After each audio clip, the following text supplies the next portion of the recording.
ഇന്നത്തെ ശുഭചിന്തയിലേക്ക് ഏവർക്കും സ്വാഗതം. ഒരു ചെറിയ കഥ കേൾക്കാം. ഒരു കുളത്തിൻ്റെ കരയിൽ നിന്നിരുന്ന വലിയ വൃക്ഷത്തിൻ്റെ മുകളിൽ കുറേ അരയന്നങ്ങൾ താമസിച്ചിരുന്നു. അവരിൽ മൂപ്പനായ ഒരു അരയന്നവും ഉണ്ടായിരുന്നു. എല്ലാ കാര്യങ്ങളും അത് സൂക്ഷ്മതയോടെ ശ്രദ്ധിച്ച് നോക്കിയിരുന്നു. ഒരിക്കൽ ഒരു ചെറിയ ചെടി ആ മരത്തിൻ്റെ ചുവട്ടിൽ വളർന്നു വരുന്നത് കണ്ട് ആ ചെടി എത്രയും പെട്ടെന്ന് നശിപ്പിക്കണമെന്ന് ആ മുതിർന്ന അരയന്നം പറഞ്ഞു.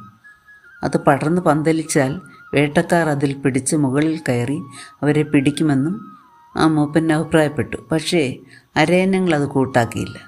അവർ അത് കേട്ട ഭാവം പോലും നടിച്ചില്ല.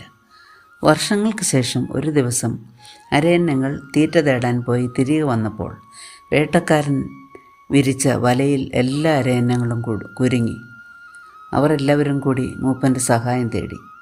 മൂപ്പൻ പറഞ്ഞു, വേടൻ വരുമ്പോൾ എല്ലാവരും ചത്തതുപോലെ കിടക്കണം. അവസാനത്തെ പക്ഷിയെയും വേടൻ പുറത്തിടുമ്പോൾ ഞാൻ ചൂളമടിക്കും. അപ്പോൾ എല്ലാവരും പറന്ന് രക്ഷപ്പെട്ടു കൊള്ളണമെന്ന്. മൂപ്പൻ പറഞ്ഞനുസരിച്ച് അവർ ജീവനെ രക്ഷപ്പെടുത്തി. എന്താണ് ഈ കഥ നമ്മെ പഠിപ്പിക്കുന്നത്?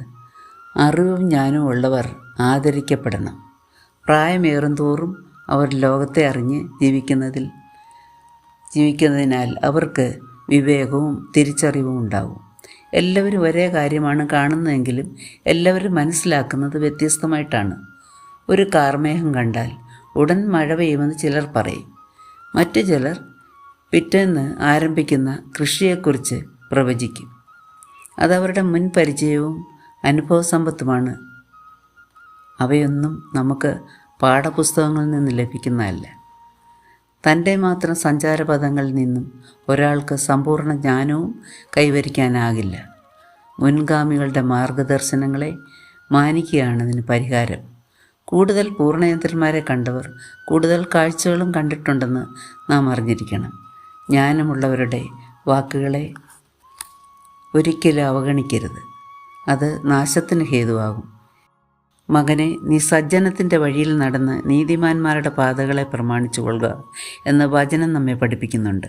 നമുക്കും വിവേകവും പരിജ്ഞാനവും പ്രാപിക്കേണ്ടതിന് താഴ്മയോടെ നമ്മെ വഴി നടത്തുന്നവരുടെ വാക്കുകൾക്ക് ചെവി കൊടുക്കുവാൻ സാധിക്കട്ടെ എന്ന് ആശംസിച്ചുകൊണ്ട് ഇന്നത്തെ ശുഭചിന്ത നമുക്കിവിടെ അവസാനിപ്പിക്കാം.